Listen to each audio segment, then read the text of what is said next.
In this section, we're going to talk about a variety of gram-negative rods. And the first genus that we'll discuss is Bartonella. In humans, the most common Bartonella infection is with the organism Bartonella henselae, and it causes a disease sometimes called cat scratch fever or cat scratch disease because it can be associated with cats. The bacterium is a short gram-negative coccobacillus, so it's more of a rounded, kind of almost like an elongated coccus or a very, very short bacillus, kind of either way. They have fastidious growth, so they're difficult to grow in culture, and they also take a long time. We see in this child the swollen lymph nodes associated with cat scratch disease, and this is going to be in the area of the body, likely where the bacteria got in, so associated with the cat scratch or whatever. In the second image, we see the angiomatosis. It's these abnormal vasculature formations. So the bacterium can induce very weird vasculature. There's also peliosis, which generally occurs in the liver only. And that is a far less common manifestation of disease. We mostly see that only in patients who are already immune compromised. I thought this headline was both weird and gross and sad all at the same time. A woman loses her eyesight after her cat licks her. For whatever reason, she used to let her cat lick her in the eye, and well, she got Bartonella in her eye and lost her eyes. So this is a clinical case in an HIV-infected patient. This is actually the first clinical case. A 31-year-old man with advanced HIV, high fever, chills, sweats, weight loss. Blood culture were negative after 2 days. Despite initial response to oral antibiotic therapy, fevers returned after 2 weeks. Loss of most white blood cells, elevated liver enzymes, enlarged liver was the only abnormality detected by CT. All diagnostic tests were negative until more than 2 weeks of incubation, and then there were gram-negative rods. Subsequent studies characterized this as a newly discovered organism and named it Bartonella henselae. The patient was treated with erythromycin and despite recurrent fevers became culture negative. This patient illustrates the susceptibility of HIV patients to this organism, the insidious onset and prolonged course of the disease. And it also illustrates how long it can take for the organism to grow in culture. The next genus we'll talk about is Bordetella. The major species of Bordetella that we worry about is Bordetella pertussis, which is the causative agent of whooping cough. Whooping cough is also called pertussis, as we see on this slide here. Generally, what happens is after a 7 to 10 day incubation period, you have these stages of disease where first it resembles the common cold, then there are repetitive coughs followed by whoops. And I'll play a video showing what that sounds like. And then if the patient is going to recover, you have the convalescence stage. There's another species called Bordetella parapertussis that produces a milder form of pertussis. And then there's this Bordetella bronchoseptica, primarily a respiratory disease of animals. If you've heard of kennel cough is basically the animal whooping cough equivalent. So the species we're worried about then, Bordetella pertussis, causative agent of whooping cough. It has a number of different virulence factors, especially those that allow it to adhere to the respiratory tract, and then toxins that cause the symptoms we see. So it has a toxin that kills cells, it has a toxin that inhibits cilia, and remember how important that mucociliary escalator is in order to get mucus out. And then it has pertussis toxin, which leads to increased mucus production. So not only are we not able to clear the mucus out, we just keep making more and more and more. And then this is going to be a pediatric patient with whooping cough.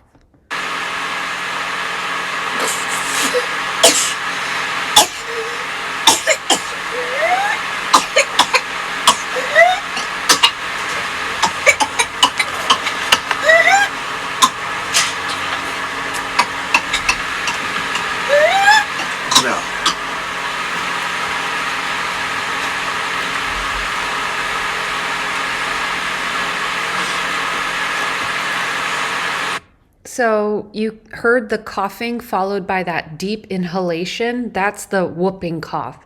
There are lots of videos of this on the internet. There are some really impactful ones in infants, but I couldn't bring myself to include that. So I did the pediatric patient instead. These coughs, as you saw, were pretty violent in this patient. They can lead to vomiting and even broken ribs in patients because they are coughing so hard. I mentioned the stages of disease. You have the incubation period, 7 to 10 days, the cold-like symptoms, right, for a couple of weeks, and then the whooping cough for another couple of weeks to a month after that. And then if the patient is going to recover, it's another 3 to 4 week recovery. So this is not a mild infection, particularly in children. This is a pertussis outbreak in healthcare workers, an outbreak of pertussis among hospital workers. The index case was a nurse anesthetist. She had the coughing followed by vomiting, couldn't breathe, led to loss of consciousness.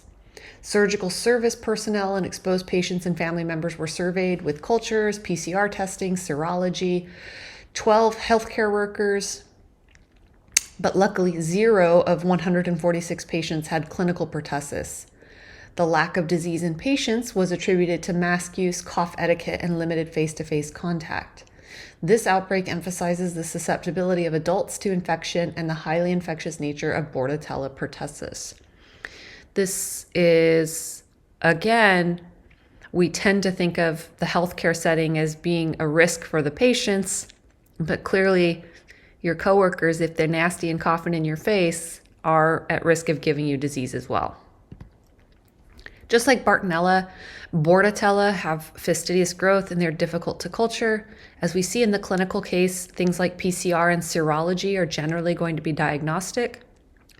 Macrolides and other antibiotics are generally helpful, but usually they're not given early enough because, again, what we're talking about is the mechanism of disease is mostly because of toxin production. So by the time a patient is diagnosed with not having a cold, but actually having whooping cough, the bacteria are very well established and producing a lot of toxin. So it's going to run its course, really. But we also have prevention. There is a vaccine available. So Tdap, DTaP, the AP part is acellular pertussis. So it's surface proteins of the bacterium that hopefully will let you mount an immune response. And as we saw with that healthcare worker, it is possible in adults that immunity can wane, which is why this vaccine is recommended every 10 years or so.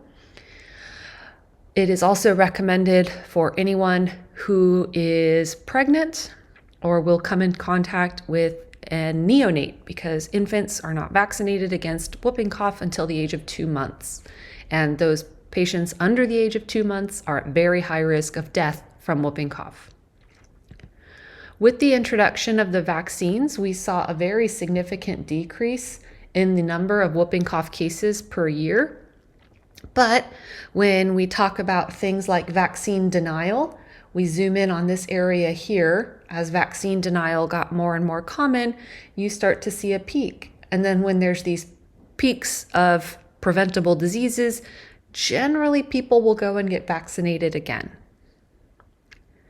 And by age group, we see the highest incidence since 1990 is again in infants under the age of 1, because if they are under 2 months, they have not been vaccinated, and if they are under a year, they have not been fully vaccinated. So we see much lower incidence in older patients. Our next genus is Francisella. Francisella are also small coccobacillus. They are non-motile. They do have a thin capsule, which helps prevent complement deposition. They are fastidious and slow growers, just like Bartonella and Bordetella. These, however, do like to go intracellular. They'll replicate in macrophages, so this notation is sometimes used to represent macrophage, neutrophils, epithelial cells, and endothelial cells. They're not terribly picky. The species that we worry about the most in the US is Francisella tularensis. If you look at the specific epithet, tularensis, Tulare, it's because it was identified in Tulare County, which is just outside of Fresno County. The disease is sometimes also called rabbit fever because it can be a tick-borne infection in rabbits and other organisms, and it can come if you skin or hunt rabbits as well. There are lots of different clinical presentations. Very commonly, you'll see ulcerations, particularly if it was, through a tick bite or through like skinning a rabbit or something like that. What we highlight here is the pneumonic form of Francisella tularensis or tularemia. Francisella tularensis is considered a biosafety level 3 organism, and it is a potential bioweapon. So the United States has, as far as we're aware, the United States has no bioweapons program, meaning we do not develop bioweapons. We do, however, have a biodefense program. So the US scientists study potential bioweapons and try to figure out how to treat them. So if a terrorist was able to weaponize Francisella tularensis, that could be very dangerous. The disease is difficult to culture, or the bacterium is difficult to culture, typically ID'd through immunoassay or serology. Treatment with gentamicin is going to be most common, and unfortunately things like penicillins and cephalosporins tend to be ineffective. And as of right now, there are no effective vaccines. But as I mentioned, we do have a biodefense research program, and I actually know people who study this organism, and they are working on vaccine development. Our next organism in our miscellaneous gram-negative rods is Legionella pneumophila. These are slender pleomorphic rods. When we say the term pleomorphic, we're basically talking about the idea that even if you have a pure culture, if you're looking at it under the microscope, they may not all look the same. They are aerobic, and just like all the other genera we've discussed, they are fastidious in terms of their growth. They are facultative intracellular organisms, meaning they can do okay outside or inside of a cell. Their normal hosts are amoeba. However, they're happy to get into our cells too. Things like alveolar macrophages, monocytes, and epithelial cells.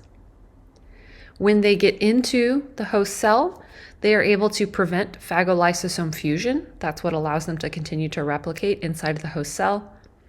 And they do kill host cells through secretion of proteolytic enzymes. That's going to be the major way they cause disease. They only can be killed if macrophages are activated by T helper 1 cells. The disease caused by Legionella pneumophila is called Legionnaire's disease. And I'll tell you why in just a minute. The mortality rate of the infection is anywhere from 15 to 75% depending on the immune status. So this is one of those that isn't terribly common, but is dangerous when it happens. And when it does happen, it doesn't tend to be isolated patients. It tends to be from a common source. And that common source is almost always like an air conditioning system. So a lot of people who are in the same building will get the infection. There's a 2 to 10 day incubation period, followed by fever, chills, dry cough, and headache, and then it can lead to multi-organ disease. And it'll primarily come in the form of pneumonia and spread from there to cause the multi-organ disease. It was first identified in 1976 in Pennsylvania. There were 200 cases and 30 deaths at the Legionnaires' Convention. So Legionnaires is a social group, generally for older men. And as we know, patients who are older tend to be immune compromised or immune deficient because as we age, our immunity wanes. So that's why it's called Legionella, because it was at the Legionnaires' Convention.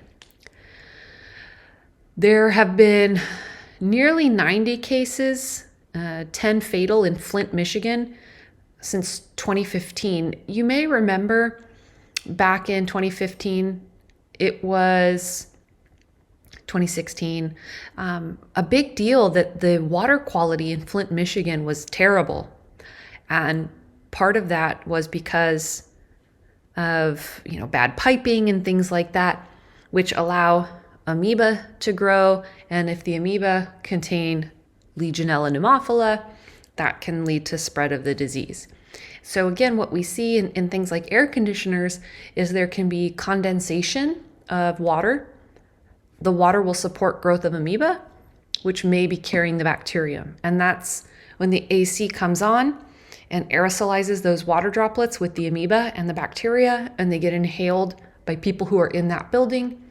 That can lead to spread of the disease. So this is an outbreak of Legionnaire's disease in England in 2003. The Public Health Agency was notified that an elderly man had died of Legionnaire's disease. 3 days later, they were notified an elderly woman had also died. As part of an active surveillance investigation, 2 additional patients were identified in a local hospital. Further investigation revealed 28 epidemiologically linked patients with onset of disease from early October to late November. They were all positive through urine antigen. 4 had high antibody titers, 2 were culture positive. The implicated source of the outbreak was a cooling tower that had recently been restarted after a period of inactivity. After the tower was closed and re-cleaned, the epidemic was terminated. This outbreak illustrates the difficulty in recognizing the problem when individuals infected may present to different hospitals. This is particularly a problem when the source is located in a hotel or vacation place. So as we saw in the case study, it can be diagnosed through serum antigens or nucleic acid tests. It can also be cultured. There isn't a ton of antibiotic resistance, but the preferred antibiotics are going to be macrolides and fluoroquinolones. We tend not to go to the penicillins because the penicillins don't penetrate host cells very well. Hyperchlorination or superheating of water supplies can help rid the water of the amoeba. Also things like copper silver ionization to again get rid of the amoeba in the water supply. So these are some headlines from a few years ago.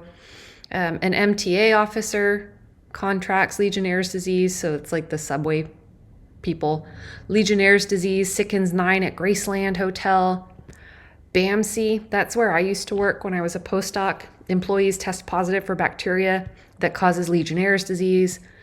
Legionella detected at the Royal Children's Hospital. 73 new cases of Legionnaire's disease found throughout Metro Detroit. So again, when you have a common source like an air conditioning or like the same water supply, you can have the spread of this infection. We don't tend to see it as like a person-to-person spread, but again, that common source. So that's why, especially if we think about these cases out of this hotel, the Graceland Hotel, these patients probably didn't turn up sick until they got home. And so they could be spread from all over the US or really all over the world because Elvis is super popular, let's be honest. So how do you make that connection when the patients are spread a big distance? You really have to take a careful history as the medical professional. The last one I'm going to talk about is Capnocytophagea canimorsus. This is a commensal organism of dogs and cats, but it can cause infections in humans. It's not terribly common, but the infections tend to be very severe when they occur. The symptoms will appear anywhere from 2 to 28 days after the bacterium gets into the body. Fever, vomiting, diarrhea, rashes, that diffuse disseminated intravascular coagulation, meningitis. The chance of infection after a dog bite is anywhere from 3 to 20%, after a cat bite up to 50%. So this is a bacterium that's normally found in the mouth of these organisms, dogs or cats. So if you ever are bitten by a dog or cat, I know everybody's mind goes, oh, rabies. And yeah, sure, rabies, but rabies is pretty rare, especially in the US. This is what you should worry about more, like bacterial infections coming from the mouth. The bacterium can be grown on blood agar or chocolate agar, and it is pretty sensitive to penicillin. Again, because this isn't a common infection, we tend to not see antibiotic resistance. But these were a couple of headlines that made me include this organism. It's not even in the textbook, I don't believe. But a man's legs were amputated after dog's licks lead to infection, family says. Wisconsin woman's death linked to bacteria from dog's saliva, doctors believe. And again, there's sometimes this, I don't know, it's like an old wives' tale or something. Oh, well, dog's mouth is so clean. And so this guy in the top case, he had like some wound on his leg and he let his dog lick it. Like, oh, dog saliva is beneficial. I don't know what he was thinking. But never, ever, ever let anything put its mouth on one of your open wounds. And certainly if you get a bite, make sure you take prophylactic antibiotics.